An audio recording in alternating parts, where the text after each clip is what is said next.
These long dog days of summer, I mean, we just made it through a heat wave. Mama was parched through this heat wave. I was hitting up Dunkin' every single day, and I will continue to probably for the rest of my days, but especially this summer. Dunkin' is helping everyone stay cool this summer with its lineup of refreshers. These drinks are packed with bold, fruity flavors and served ice cold. It's amazing. Dunkin' refreshers are the perfect afternoon pick-me-up. I like to start my morning with them personally, and then sometimes I go back for a second one because I'm just feeling crazy. They come in a variety of delicious flavors, including fan favorites mango pineapple and strawberry dragon fruit. And then for a limited time, there's black cherry and there's pink pineapple. I'm going to tell you something right now, and it's a bold claim, let me tell you, but I stand behind it. Pink pineapple will change your life. It is so good. It has me feeling like I'm sitting in a pool, resort side, just living, honey. It's so yummy. Try your favorite flavor with green tea, sparkling water, lemonade, or Dunkin's all-new limeade. I haven't tried the limeade yet, but I'm going to. Usually I get my drinks made with green tea and occasionally lemonade, but I do really like the green tea. Or if you don't want to build your own, try one of Dunkin's curated refreshers like the Cherry Lime Ricky or the Ultimate Pink Daydream. The Cherry Lime Ricky, scrumptious. I could drink like 3 of these a day. They're so freaking yummy. Head to Dunkin' today and find your favorite refresher. Dunkin' refreshers contain less than 1% fruit juice. Limited time offer. Chilling crime cases are mysterious, but finding coverage shouldn't be. With the State Farm Personal Price Plan, you have options and can personalize your plan to help create an affordable price so you can get back to cracking all of life's bigger cases. Talk to a State Farm agent today to learn how you can choose to bundle and save with the Personal Price Plan. Like a good neighbor, State Farm is there. Head to statefarm.com to get a quote. Prices are based on rating plans that vary by state. Coverage options are selected by the customer. Availability, amount of discounts and savings, and eligibility vary by state. Hey, it's Ryan Reynolds here from Mint Mobile. Now, I was looking for fun ways to tell you that Mint's offer of unlimited premium wireless for $15 a month is back. So I thought it would be fun if we made $15 bills. But it turns out that's very illegal. So there goes my big idea for the commercial. Give it a try at mintmobile.com/switch. Upfront payment of $45 for 3 months, $90 for 6 months, or $180 for 12-month plan required. $15 per month equivalent. Taxes and fees extra. Initial plan term only. Greater than 50 gigabytes may slow when network is busy. See terms. Hey, weirdos, I'm Ash. And I'm Elena. And this is Morbid.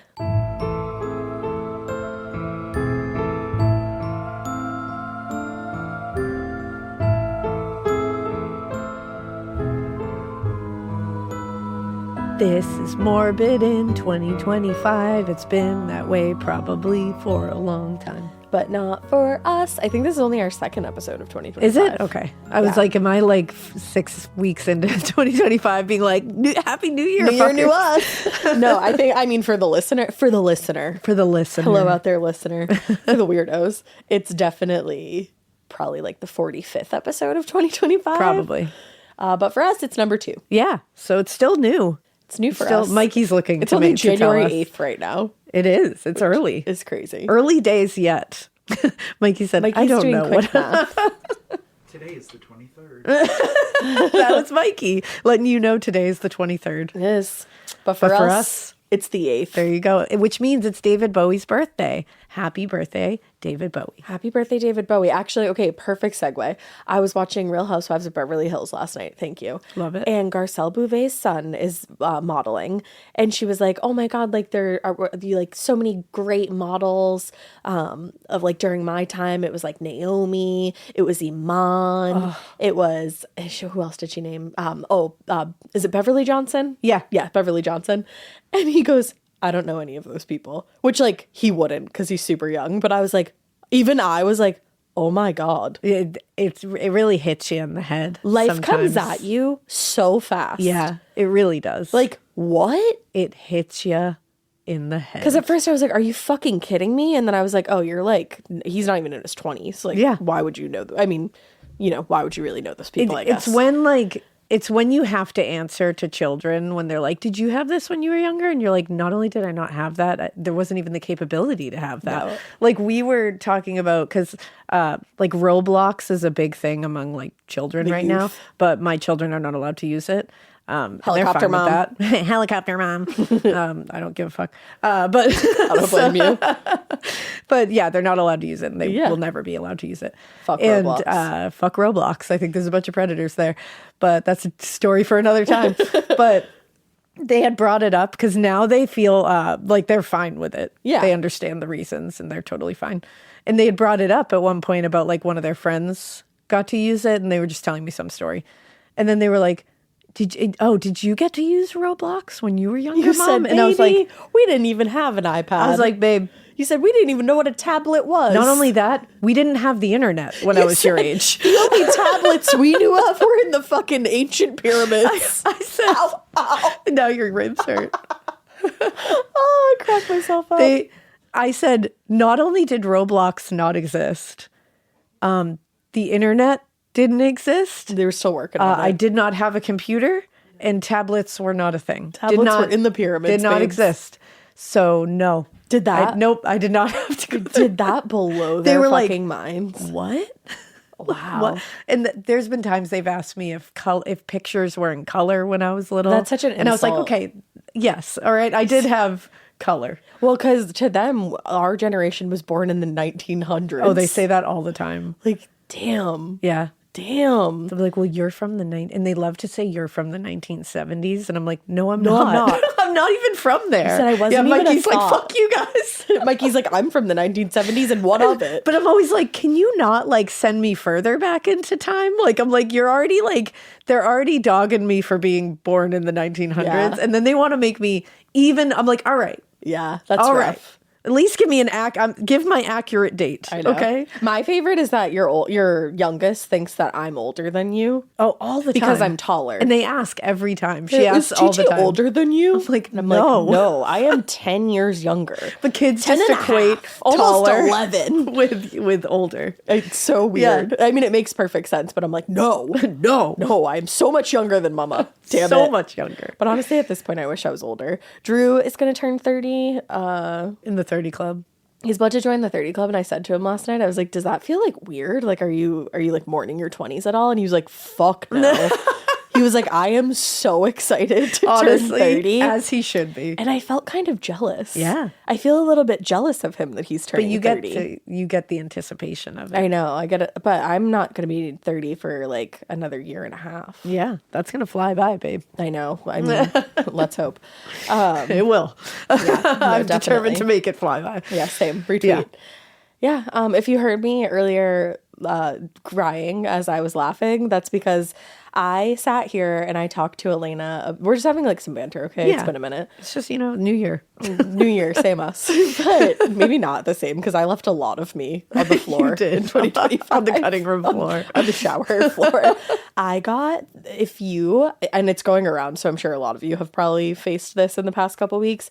The neurovirus is going Yeah. around. Wash your God, I'm so scared. motherfucking hands. Yeah, wash your hands, man. I don't know if I got the neurovirus or if it was like a food poisoning thing because I did eat like a sketchy burger.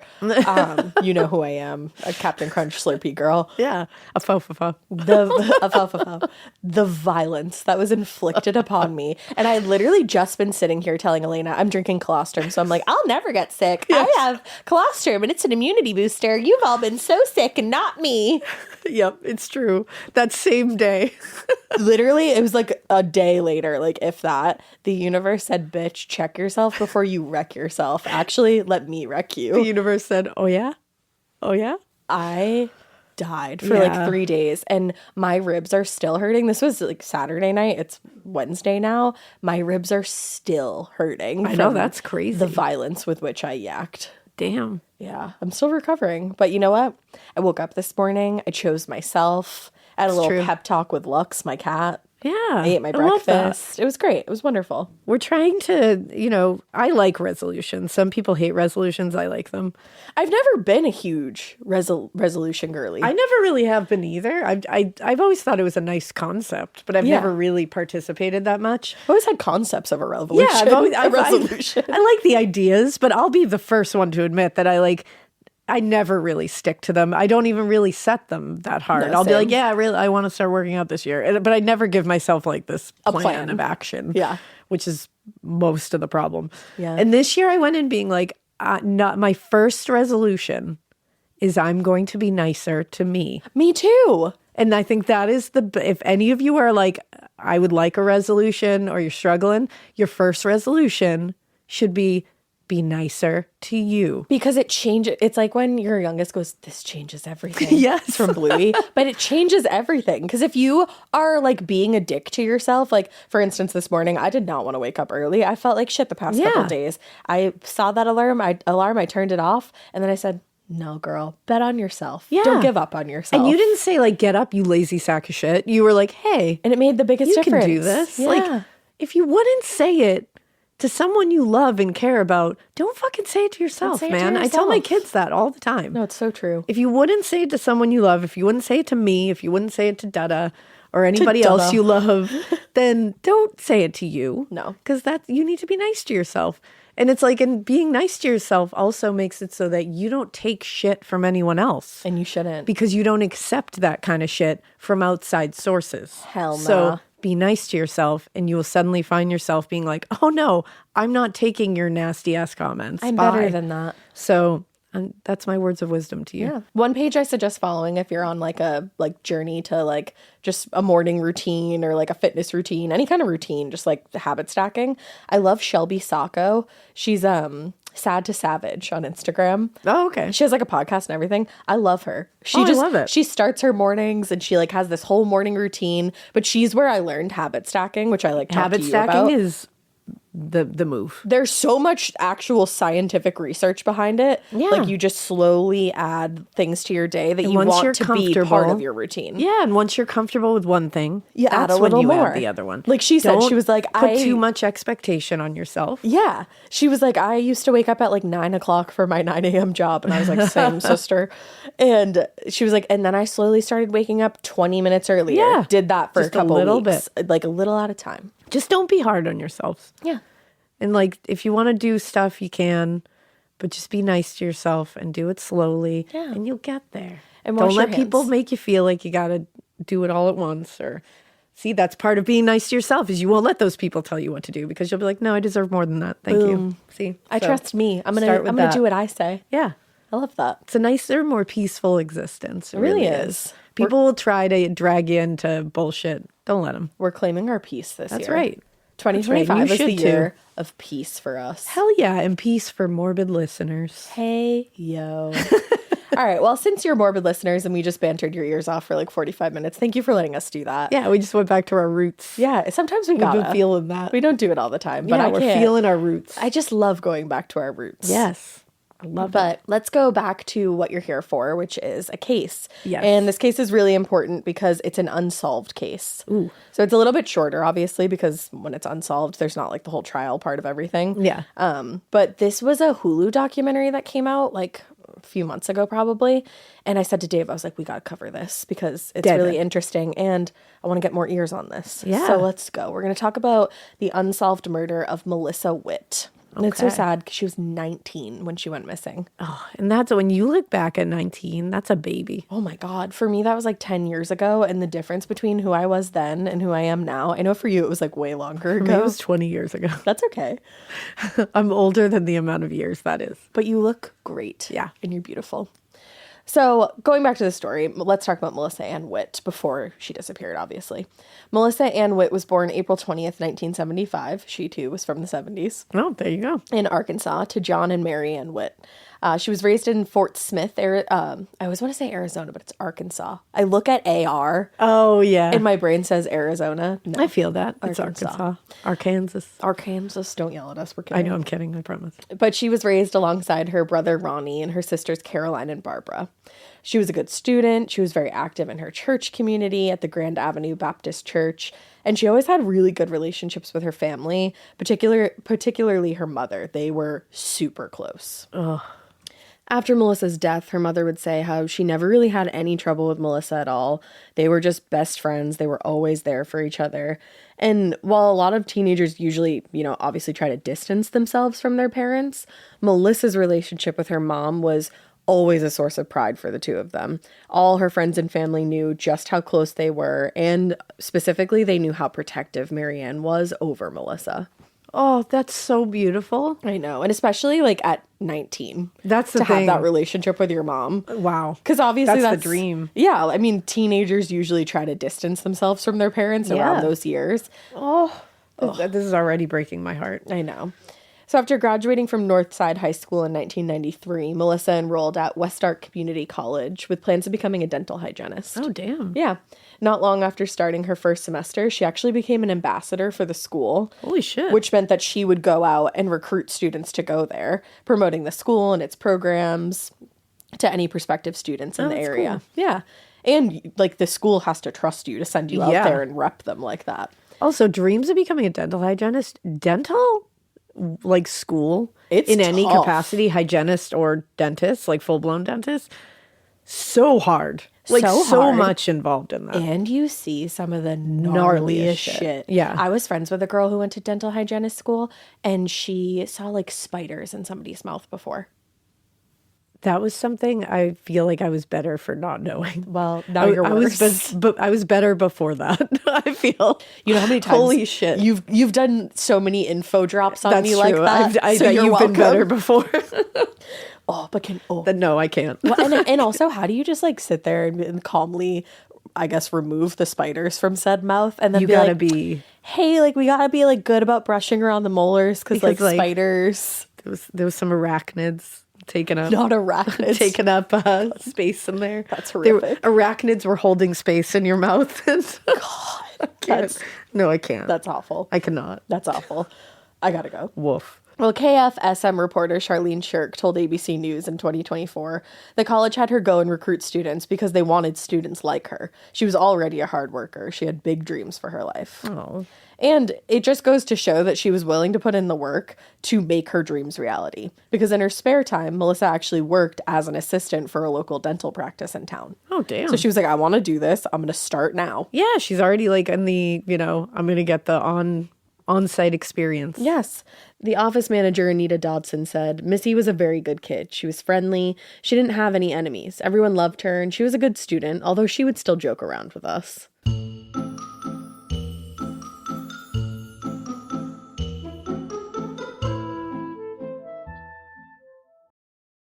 Do you remember in school when you just knew that your teacher had a favorite of everything? They would always use the same blue dry erase marker when they wrote on the board, or they would talk nonstop about their favorite element during science.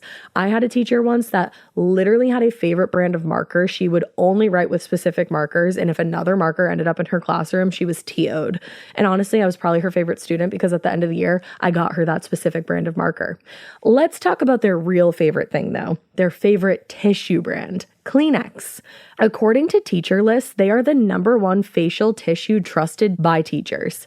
Kleenex Ultra Soft tissues are silky soft to help prevent skin irritation, and now you can take them anywhere with Kleenex Snap and Go.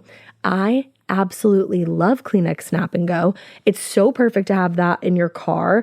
I had a cold last week and I was just... Honey, my nose was a faucet. I hate to do this to you, but it was disgusting.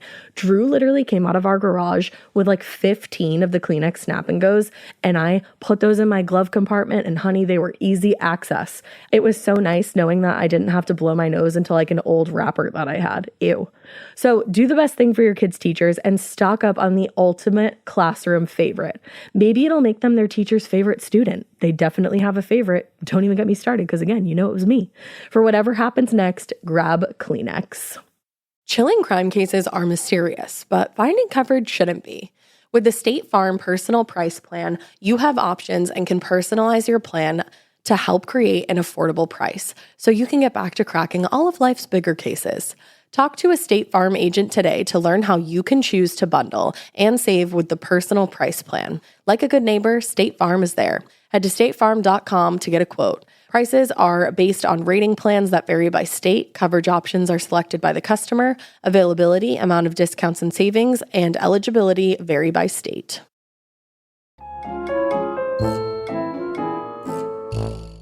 And according to Dodson, Melissa brought an invaluable warmth and brightness to the office whenever she was in the building. And after her disappearance, she said the absence of that brightness could be felt by everyone. Oh. She said, the staff here are close, like family, and we did all we could to support each other when Missy went missing. Everyone was upset for such a long time. She was so sweet and so nice. Oh, it sounds like she just left a gaping void. Yeah. And left like a mark on everybody that she Yeah. met in such a good way. Yeah. So on the morning of December 1st, 1994, Melissa had breakfast with her mother, and unfortunately, which doesn't sound like it was very like them at all, they got into an argument with each other that morning, and it was over money. According to Marianne, Melissa wanted to borrow some money, and hoping to teach her daughter a valuable lesson about the value of money, she said no. And that, of course, left Melissa frustrated, and she left the house frustrated.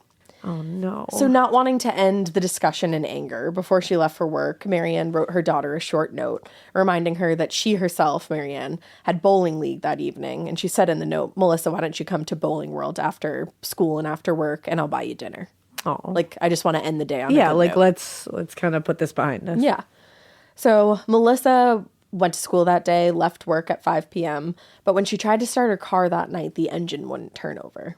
Later, during their investigation, detectives were able to determine that the dome light in her car had been accidentally left on while she was at work. Maybe like the door didn't close all the way or something. Yep. So the car's battery was drained. But fortunately, she and a coworker were able to flag down a local business owner who gave her car a jump start, and she was able to get the engine started. Okay. Once the car was started, she headed home to change out of her work clothes, which investigators later found on her bedroom floor. They also assumed that she must have seen the note that Marianne left for her, because after she changed her clothes, she headed to the Bowling World, arriving sometime between 6 and 6:30 and parking her car in the northwest corner of the lot, Okay. where her mom was inside with her bowling league. The bowling alley, unfortunately, had no security cameras in the parking lot. You have to remember, this is early 90s. yeah. Like, it wasn't super common for everywhere to have It's true. Like CCTV. now we'd be like, what? But back then it would be like, wait, they had security cameras? Like it would Exactly. be more shocking the other way. And it's also like, back then, I'm sure like banks and that kind of place had security but, like, cameras, but it's like bowling a bowling alleys, alley. yeah. It's a local bowling alley. For sure. So, because they didn't have security cameras, whatever happened after Melissa parked her car is almost entirely unknown. According to statements from witnesses, she was last seen, quote, arguing with a black male at Bowling World around 6 p.m. And that was the last time anybody saw her.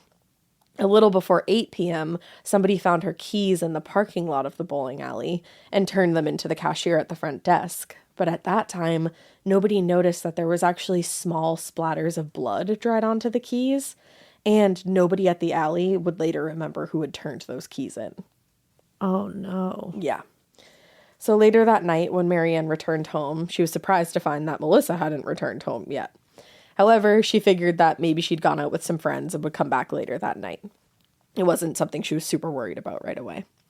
But the next morning, when Melissa still hadn't returned, that's when Marianne became really worried. She wouldn't have spent the night out without calling her and contacting her somehow.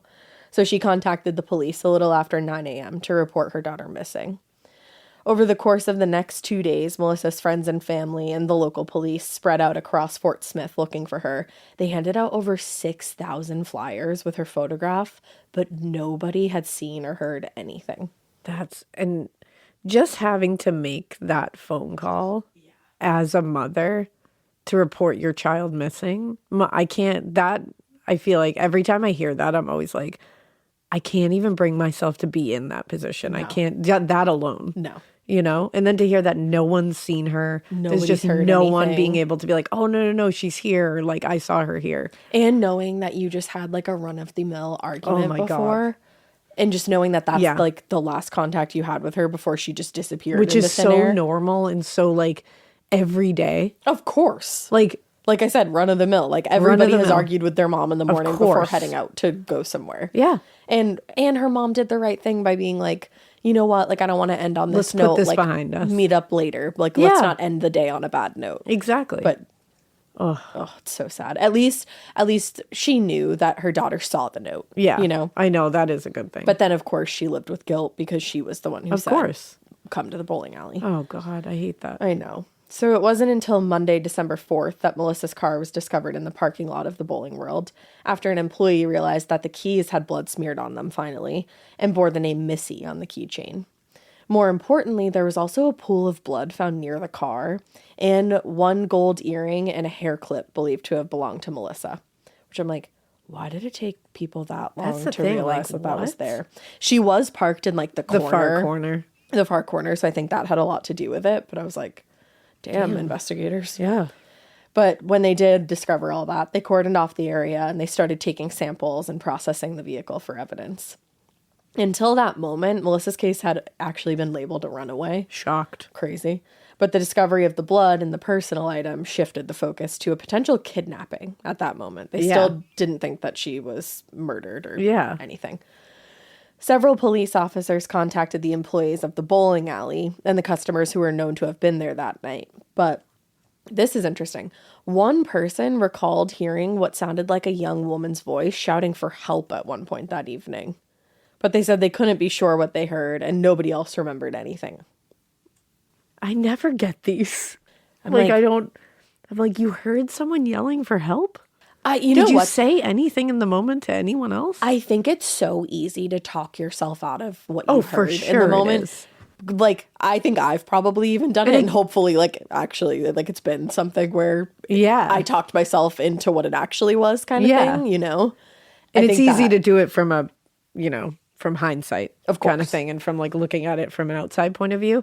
But I always just think, and I'm like uber, and maybe it's because we do this. now I think my focus has shifted so much, or my perspective has shifted so much Because because I'm of like this. wicked on like high alert. So if I hear something that I think is somebody yelling, I always say something to somebody just to be like, did you hear that? Like, am I going am crazy? I crazy? Like, I always like to know that I'm not the only one hearing it. No, I think doing this has made us hyper aware. has. Almost like to a bad point sometimes. Yeah, and honestly, there's been points when I'm like, we oof. like kind of spiral Yeah, sometimes. so- I heard a coyote in the woods the other night and I was convinced that a woman was in the woods like being abducted, and Yeah. Drew was like, that's absolutely coyotes. And I was Yeah. like, should we like call someone though? He was like, Ash, that is 100% Yeah, he's like, we are coyotes." not calling someone for coyotes. I was like, okay. Okay.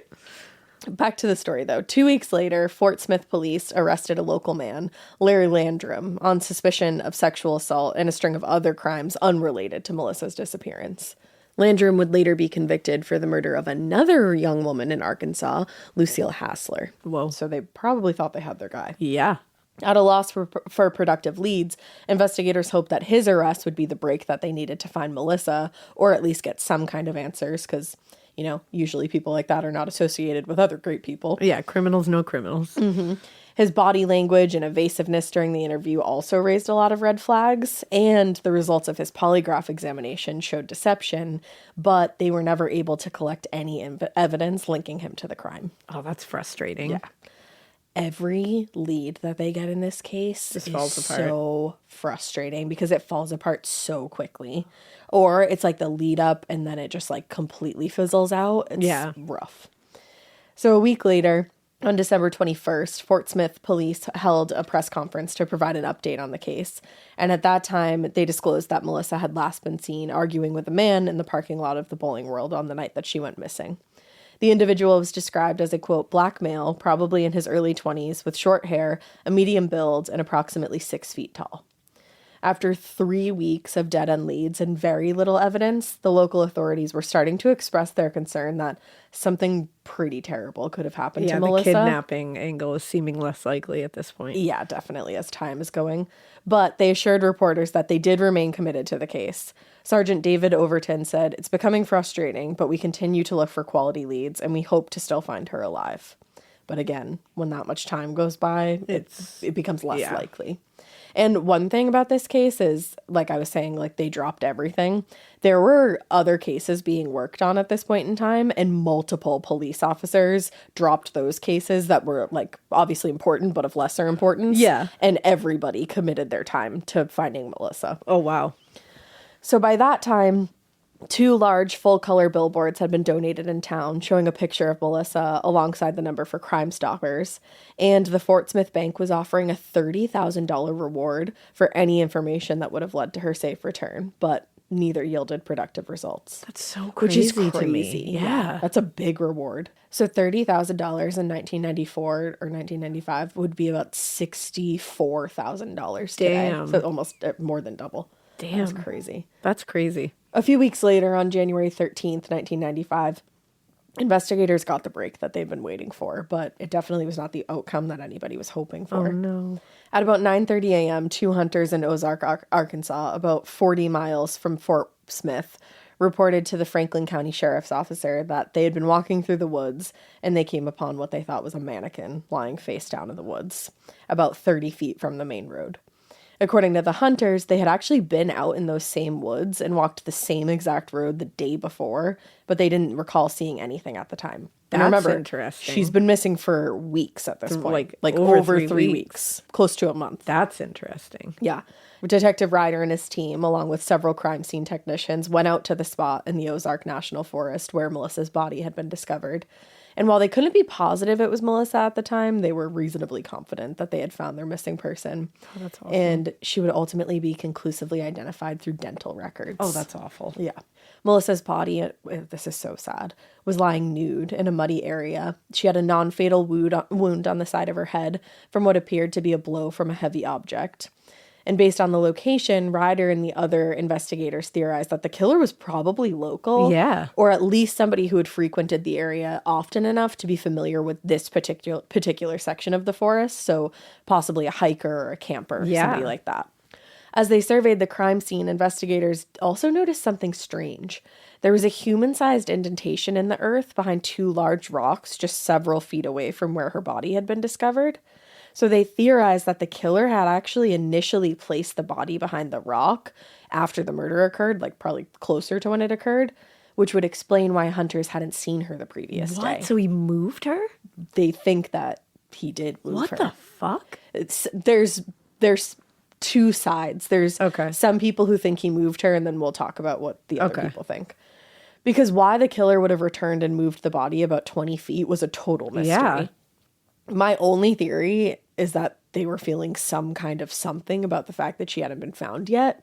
Like, stranger things have happened. Yeah. But I don't know.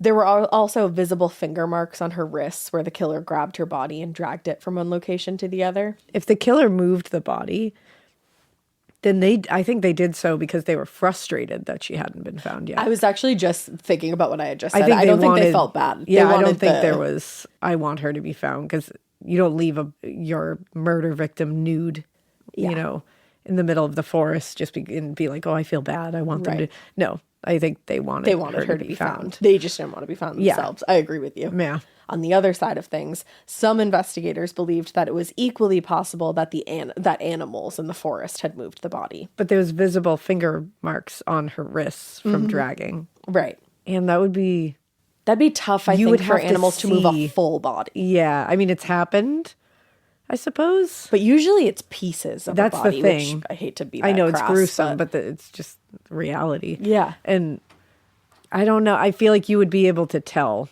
Well, and you would be able, obviously, like, you've done autopsies, so you know. Yeah. They can tell the difference between fresh finger marks and finger mark indentations that actually happened. Yeah, when which she it was sounds dragged like out they were there. saying this looks like it was more fresh. Yeah. Yeah. Interesting. Jinx.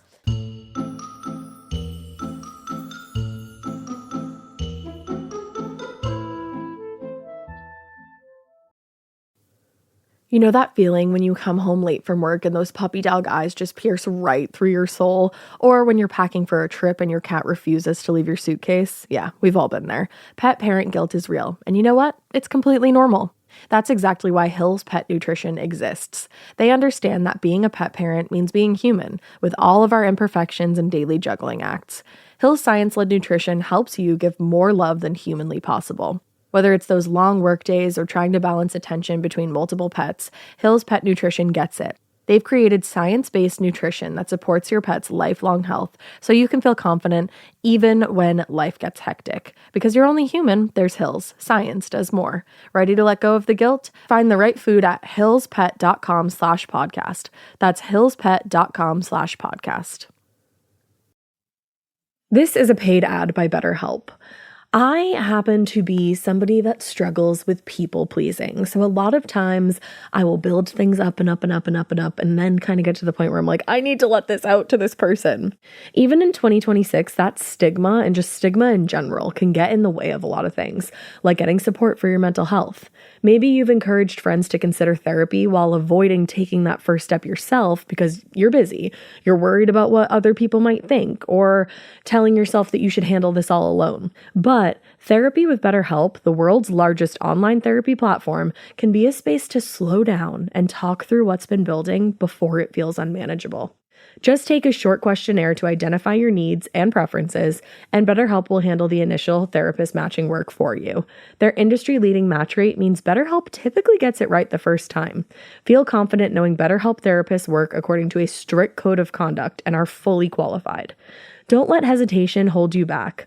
Find support with BetterHelp. Sign up and get 10% off at betterhelp.com/morbid. That's BetterHelp, HELP.com/morbid.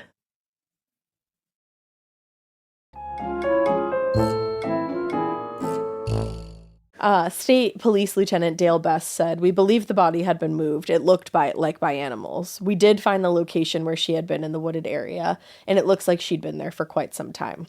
Now, this is also just coming to me in the moment. On the other side of things, I wonder if they said that it was animals who moved the body, because they're not going to want to sit there and say that the killer was in those woods, like right under their noses a few days ago. Yeah. When they can't find him. Like he went there twice. So it's easier to say that animals. It is easier to say than, like you just said, admit that he came back and had free reign to move the whole thing. Right. You know? Who knows? Who knows? But just a day or two earlier, and this will give you chills. This freaked me out. And it's just awful. 2 days earlier, just a day or two earlier, an anonymous caller had left a message at the Fort Smith Major Crimes Unit. And an older woman with a thick Southern accent can be heard saying, "Go ahead and tell them what you found." And then a younger voice, which was probably male, they said, can be heard saying, "No, I can't." And then the call just disconnected.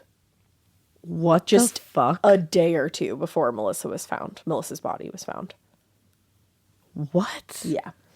In the woods that day when they did finally discover her, Detective Ryder couldn't help but wonder if somebody had found Melissa's body before those hunters did, but didn't want to get involved. I think that is absolutely a possibility. Mm-hmm. And they never were able to figure out where that call came from or who it was. Oh my God, this makes me so mad. Yeah, or I should say no other information came out about it.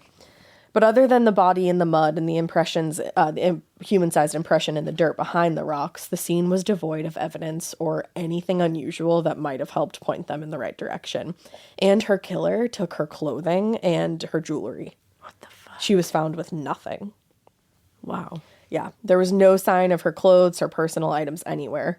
Technicians did take samples of the soil and the natural debris from the location, and Melissa's body was then moved to Little Rock to be autopsied by the state medical examiner.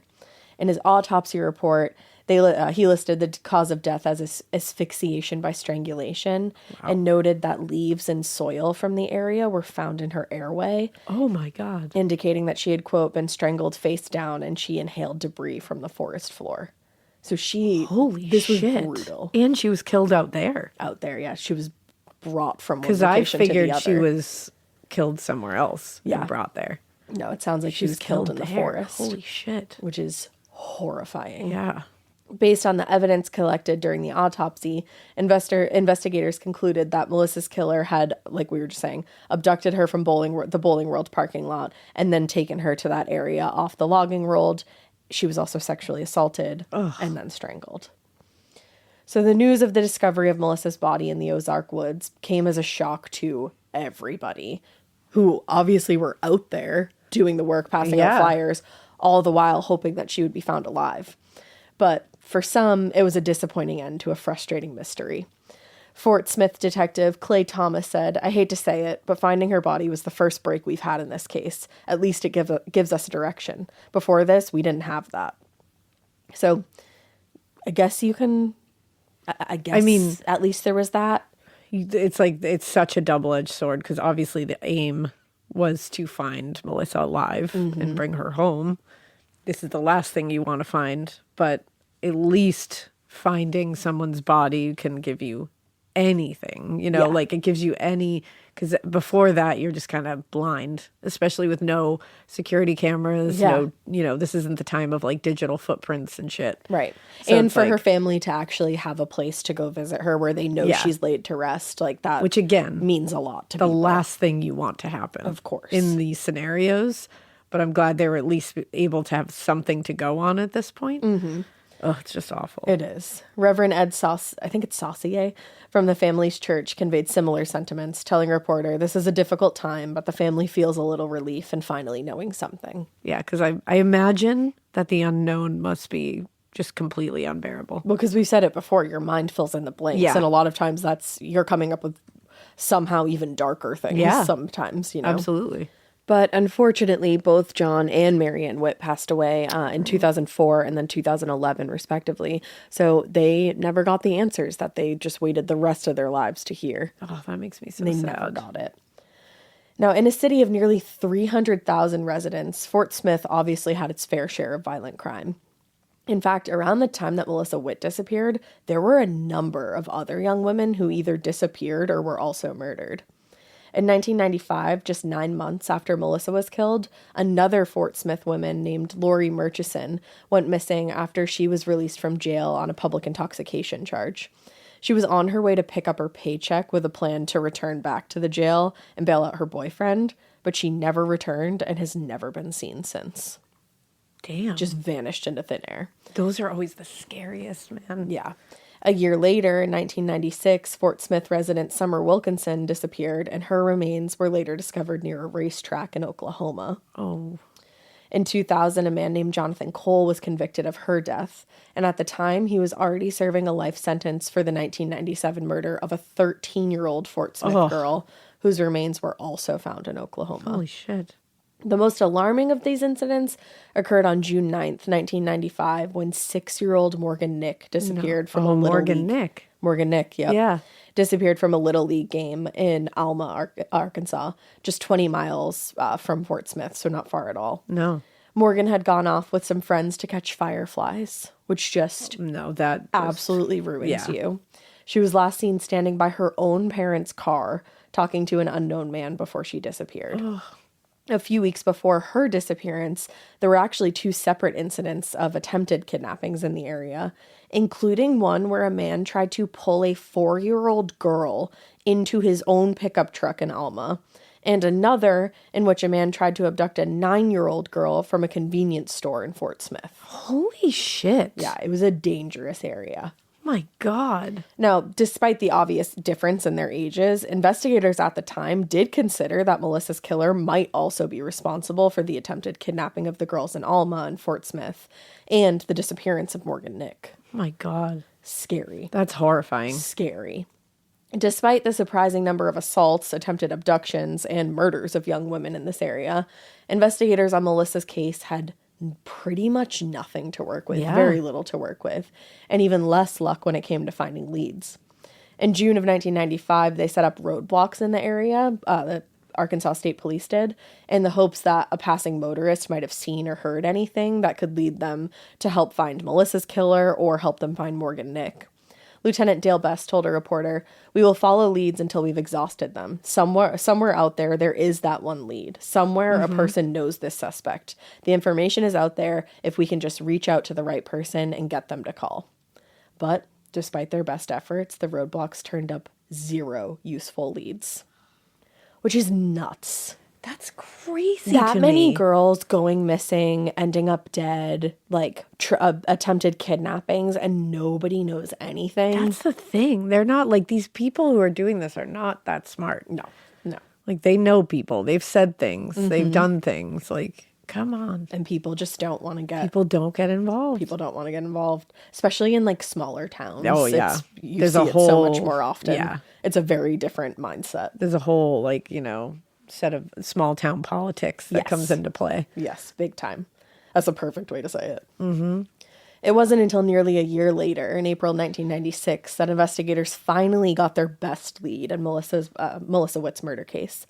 Among the stronger suspects in her murder was a local man named William Taylor, who Detective Ryder described as somebody with a, quote, history of sexual abuse and violence toward women and young girls. But the problem was, after warrants were issued for his arrest in September of 1995, he went on the run, and law enforcement officials hadn't been able to find him. But finally, in April of 1996, they used phone records to track him to Mulberry, Arkansas, and he was finally arrested on those 95 warrants. Good. According to Ryder, quote, Taylor was wanted for questioning in the Witt case because several coincidences make him a possible suspect. Taylor is known to have frequented bowling alleys in the region and was living in the area at the time Witt disappeared, about 10 miles from where her body was discovered. Oh, shit. Yeah. Unfortunately, investigators were never able to connect Taylor to Melissa Witt's case or the Morgan Nick case. He was only one of a handful of suspects who investigators focused on very intensely after the discovery of Melissa's body in the woods. The earliest suspect was actually the Good Samaritan who helped Melissa after her car wouldn't start on the night of her disappearance. Oh. Under the circumstances, the timing of his appearance was pretty suspicious to investigators, but that man was interviewed several times by investigators and ultimately cleared. Oh, man. At the time Melissa's body was discovered, anyone with a criminal past and connection to Melissa, no matter how trivial, seemed like a promising suspect. Yeah, of course. But as the years passed and the case evolved, those early suspects were pretty much more than likely just pretty desperate grasps at finding any leads. Yeah, I mean, they had to. They had to. They had to exactly. go for anything. When you don't have anything, you have to chase down what you can. You do. Since then, several other suspects have emerged who quickly became a focus of the investigation and are actually far more serious than the Good Samaritan and Roger Wood. Yeah. Like, you understand why they chased them down. Of course. But these next people we're going to talk about Are actually like, make you scratch your head Okay. a little. In 1999, Marcus Blair, a Fort Smith reporter, was covering the crime beat for the Times Record when he came across an interesting story from a Texas paper about a man named Larry Swearingen. At the time, Swearingen had been arrested for the murder of 19-year-old Melissa Trotter, who he was accused of sexually assaulting, strangling, and dumping in the Sam Houston National Forest in Texas. so literally the same exact thing. Same exact thing. Even dumping the body in a national forest. Same victim profile. Same victim profile. And actually, Name. if you look at a picture of Melissa, of both Melissas, they bear a striking resemblance. Oh. When Blair brought the story to Detective Ryder's attention, which, like, again, see something, say something, we love to Yes. see it, the detective felt like he had finally gotten a break in the case that he'd been desperately seeking. Yeah. Things And they looked- do look a lot alike. they look when a you lot put them alike. next to each other. And around the same age. Yep. Unfortunately murdered in the same manner, assaulted, and Placed in the same dumping locations. location. Or similar dumping Yeah, like dumping forests. locations. Things looked even more promising when Ryder discovered that Larry had been in Arkansas visiting his grandparents just days before Melissa went missing. Oh, come on. Add that to the fact that he had a history of kidnapping and sexual Yeah. assault of women, and he was starting to look like a pretty strong suspect in Melissa's case. Now, despite these coincidences, very strong coincidences between the cases, Swearingen maintained his innocence in the Witt case until the day of his execution in fall of 2019. For years, investigators tried to get him to cooperate with an interview and sought any evidence that could tie him to Melissa's death, but he refused to speak to them, and they were never able to produce anything of substance. He feels like a really good suspect to me. He does. And the fact that he refused to speak about it. Just wouldn't talk about it and was like, I'm being executed anyway. Yeah. So, Like, what the fuck? yeah. Another prominent suspect in Melissa's abduction and murder was convicted rapist Travis Dale Crouch. At the time of Melissa's disappearance, he was working as a handyman at a church camp not far from where Melissa's body Wow. was discovered. Okay. Yeah. A fucking rapist? Yeah. Really? Working Okay. Working at a church camp. Awesome. And it was not far from where her body was A discovered. convicted rapist working at a church camp. Yeah, fantastic. Great.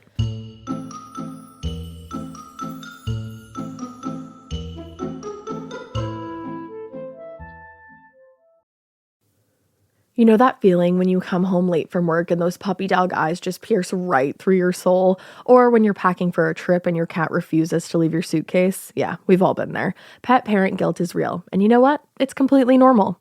That's exactly why Hill's Pet Nutrition exists. They understand that being a pet parent means being human, with all of our imperfections and daily juggling acts. Hill's science-led nutrition helps you give more love than humanly possible. Whether it's those long work days or trying to balance attention between multiple pets, Hill's Pet Nutrition gets it. They've created science-based nutrition that supports your pet's lifelong health so you can feel confident even when life gets hectic. Because you're only human, there's Hills. Science does more. Ready to let go of the guilt? Find the right food at hillspet.com/podcast. That's hillspet.com/podcast. You know that thing where you get an amazing pair of shoes at a really great price and want to tell everyone about it? Yeah, so do we.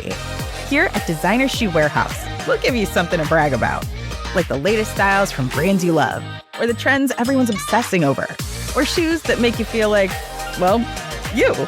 So go ahead, show off a little. Find shoes that get you at prices that get your budget. Head to your DSW store or dsw.com today. DSW, let us surprise you.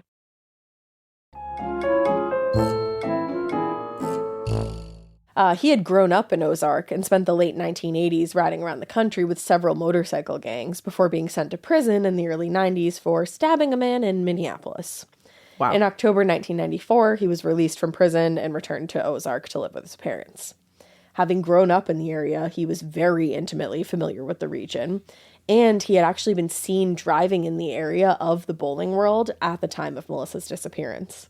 In interviews with law enforcement, he has no alibi. He had no alibi for the night that Melissa went missing and couldn't account for his whereabouts during the weeks that followed. Oh, shit. Yeah. In 1998, investigators took hair, fiber, and stain samples from the car that he was driving at the time, but the test results were inconclusive. Oh, I fucking hate that. Otherwise, he has denied playing any role in Melissa's death. But Fuck, again, he also looks like a good one. another strong suspect. In 1997, he was convicted of sexually assaulting a 20-year-old woman in Broomfield, Colorado. And in this case, he kidnapped the woman in her own car and drove her to a remote location in the mountains where he violently sexually assaulted her. This victim was able to escape after he passed out in the front seat. Oh my God. And at that time, she obviously reported the assault to police. As of now, he still maintains his innocence and is serving a 64-year sentence in Colorado, Holy shit. but maintains his innocence as far as the Melissa Witt case. With each new suspect that emerged in this case, it seemed like investigators were getting closer to finding the identity of Melissa's killer finally, but they were never able to make any actual case against any individual. But there was always one man that many investigators strongly suspected of involvement in Melissa's murder, and more than any other suspect, he had the criminal history to justify their opinions. Really? Yes. In 2000, detectives in Arkansas arrested Charles Ray Vines. That name might sound familiar. Yeah. He was arrested after he violently attacked a 16-year-old girl, breaking into her home, raping her, and almost killing her. Holy shit. Not long after that arrest, the investigation uncovered additional evidence that proved he was the notorious serial killer that the press had dubbed the River Valley Killer. Oh, okay. He was responsible for the brutal killings of 89-year-old Lily Jones in 1993. I was like, why did I know that name? And the murder of 58-year-old Juanita Wofford 2 months later. A little over a year later, a local Fort Smith resident, Danny Bennett, confessed to those murders and was actually sent to prison for them. But whatever relief that brought was short-lived, because in August of that year, while Danny Bennett was sitting in jail, or prison rather, 74-year-old Ruth Henderson was murdered, and the killing and crime scene were remarkably similar to the murders of Jones and Wofford. So, the murder of Ruth Henderson was determined to have been committed by the same killer, and authorities were then forced to let Danny Bennett go. It wasn't until 5 years later, when Vines was arrested for this assault on the teenage girl, that investigators finally started connecting those previous cases to him, and he was arrested.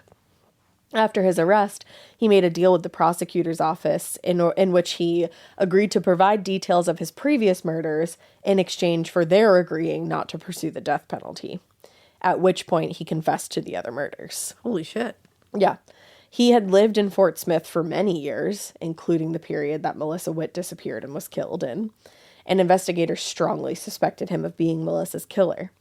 But when he was directly confronted about the murder after his arrest, he denied abducting or killing Melissa. Given that he had confessed to killing the other women, it really wouldn't make a lot of sense for him to deny Melissa's murder if he was responsible, but law enforcement still remains suspicious.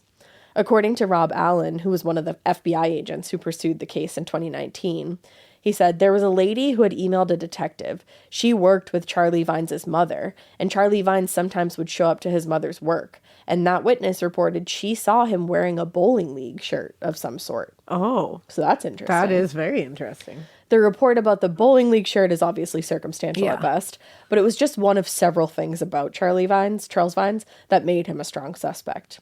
He worked about 8 minutes from where Melissa's body was discovered. Oh. Was known to be very familiar with the area. Like I said, he lived there most of Yeah. his life and was very familiar with the logging trails in Ozark. There's Not a big lot of one. people are. Yeah. In 2021, 27 years after Melissa's murder, an investigatory team of FBI agents and local law enforcement officers were sent out to the area where Melissa's body was discovered in the Ozark Forest, and they brought several tracking dogs with them. And despite having nearly 3 decades having passed, those dogs located an old mattress in the woods with Charles Ray Vine's DNA on it, Shut the fuck up. as well as several old Cambridge cigarette butts containing DNA. What? And this is crazy. When the original investigators processed the scene in 1994, when Melissa's body was found, they located several Cambridge cigarette butts right near where her body was discovered. This, again, this feels like it's it. Feels so strong. Yeah. He was ultimately convicted and sentenced to 3 life terms for the murders of Lily Jones, Juanita Wilford, and Ruth Henderson. But despite the best efforts of FBI and local law enforcement, he refused to talk on the record about Melissa Witt. Fuck. And he died in prison in September 2019. And he is a disgusting looking man, just so everybody is knows. Gross. He's heinous. So as of 2024, Melissa Witt's murder still remains unsolved. If you have any information regarding the murder of Melissa Witt, you're asked to please call the Fort Smith Police Department at 479-709-5116, or you can email them at info@fortsmithpd.org. This is just such a frustrating case. Such a frustrating case because every time they felt like they got close and that they had their guy, it was just that the person wouldn't cooperate and they didn't have anything else to hold them there on that, or to Holy completely, Yeah. seal the deal. It's like there's a couple of really good, Yeah. like I feel like he's in there. For me, Charles Ray Vines and I would say Larry. Yeah. Larry Swearingen are probably Those the are my strongest. two. And I was really stuck on Larry until I found that the cigarette butts, Yeah. the kind that Charles Ray Vines smoked, were right near the body. That's very, very interesting. And I an would old say. mattress with his Yeah. DNA on it. It's like, why was there an old mattress out there? Yeah, and that's the thing. It's like, what the fuck? Yeah. Bizarre. Yeah. And just such a tragic Oh, it's an case. awful case. The fact that her parents died not knowing. Yeah. Not having any answers of what happened to their 19-year-old daughter. No, that makes me sick. Who had everything going for her. Yeah. Everything going for her. She came from a good family. She was beautiful. She was well liked. She Yeah. was going to be a dental hygienist. Involved She was in her doing the community. damn thing. Yeah. Yeah. And just went to the bowling alley to hang out with her mom one night after work. That makes me sick. So sad. So really guys, does. if anybody listening has knows anybody with any information, or if you have any information, again, the number that I provided and the email, you can submit an email confidentially, and again, submit a tip to that number confidential. Yes. It's completely confidential. If you know anyone, if you saw anything, if your family member remembers something, if you're from the area, Do you ever heard anything at if you all? ever heard a damn thing, it's like these kind of things. I'm like, this can be solved. Absolutely. This can be solved. 100%. I want it to happen. I know. I'm glad that we did an unsolved case at the top of the year. Yes. I like let's start the year. Yes. With some fresh ears on it. Yes. Let's get it solved. But you know what? If the Lady of the Dunes, the Boy in the Box, the Somerton Man, if all those things can be solved, I mean, decades and decades and decades later, this can be solved. But yeah, no, I completely agree with you. Yeah. And so guys, remember, see something, say something. Yeah. We love you. Be We hope nice you to keep yourselves. listening. Be nice to yourselves. And keep It weird. But not so weird that if you see something, you don't say something. And not so weird that if you have a tip, you don't submit it. Because you could help a whole entire family. And to get justice for a wonderful woman who was killed by a terrible monster.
Walmart shoppers, meet the debit card designed with you in mind. The Walmart Money Card offers up to $75 cash back on purchases at Walmart each year. Early direct deposit, overdraft protection, and so much more.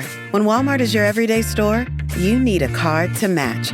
That's the Walmart Money Card. Open your account today. The Walmart Money Card is issued by Green Dot Bank, member FDIC. Fees, terms, and conditions apply. Visit walmartmoneycard.com to learn more.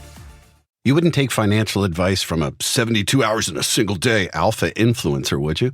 Same goes if you're in a car accident or any accident.